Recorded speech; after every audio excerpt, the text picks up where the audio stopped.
Today we are going to talk about Rafe Esquith's book, There Are No Shortcuts. We will focus mainly on chapters 5, 6, and 7.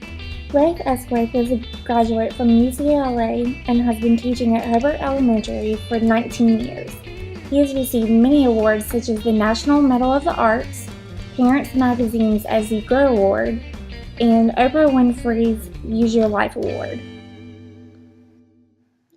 Amanda, Rafe obviously has a passion for teaching. In Chapter 5, he explains how teaching can be overwhelming at times. What is his advice for balancing his work and personal life? Rafe explains how he tried to be Superman and how he tried to do everything for his students as a young teacher. Therefore, he had no time for his wife or kids, and he was too exhausted to make time for his family. He was at the school from early in the morning until late in the afternoon. Then, he had another job on some weeknights and weekends to help pay for supplies for the class.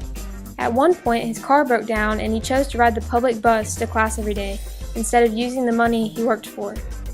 Esquith explained that he began to wear down physically and mentally, which was really hurting the kids instead of helping them. He said, "It's rather romantic to say that you would die for your students. I know now I'm worth more to them alive. It is okay to love and care about your students, but make sure to stay healthy and find some time for yourself to wind down and relax after the school day. Money problems sometimes have a way of working themselves out, and you just need to learn to work with the cards you have been dealt." Wendy, in Chapter 6, Rafe tells the story of 3 girls that labeled themselves as the Musketeers. Will you please explain the story and what he gained from this experience? The Musketeers were 3 girls who came from troubled families. Rafe says he quickly formed an attachment to these girls because of the great potential they showed. Eventually, these girls left his class and moved on to middle school. They came back for a Saturday class Rafe taught on Shakespeare. The first year went great, but when one of the Musketeers didn't return for the second year, Rafe made a huge mistake and talked to the girl's friends about the bad choices she was making. Of course, word got back to the girl and a downward spiral began. The girl began to talk about Rafe and even sent him a letter telling him how awful he was as a teacher. She even included a list of former students who felt the same way about him. Rafe said, to say the least, he was hurt. The hurt Rafe felt began to affect his teaching, and his current students noticed. Rafe says it was one of his current students, Sheila, who brought him out of his funk and taught him 2 very important lessons all educators should learn. Rafe wasn't hurt because of the words the Musketeers were saying. He was hurt because he would have never dreamed they would say such hurtful things about him.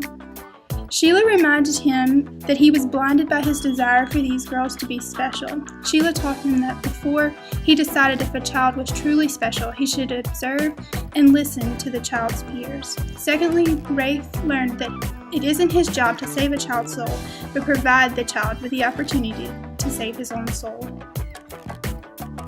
Meredith, in Chapter 7, Rafe compares himself to Atticus, the father in To Kill a Mockingbird. Will you explain the attitude of Atticus and why Rafe is striving to be like him? Atticus lives by his own standards and he sticks to them. He fights for what he believes in even when others tell him that he's wrong. Rafe says that in your classroom you're going to lose more than you win. Many of your students will be subject to poverty, ignorance, and a society that embraces mediocrity, and there's little that you can do about it. All that you can do is be the best teacher that you can be while you have them. He says to be the person that you want your kids to be. They can grow and learn and someday leave whatever bad situation they may be in.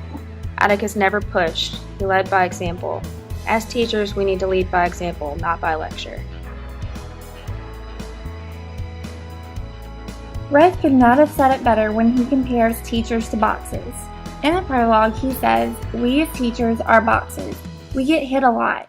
I've been knocked down so many times I'm often woozy. But I've learned something in my first 19 years in the classroom.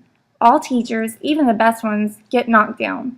The difference between the best ones and the others is that the best ones always get up to answer the bell. May you always get up. It is a child ringing the bell, and he needs your help." Created by Meredith Anderson, Wendy Powell, Ashley Zaworski, Amanda Patton.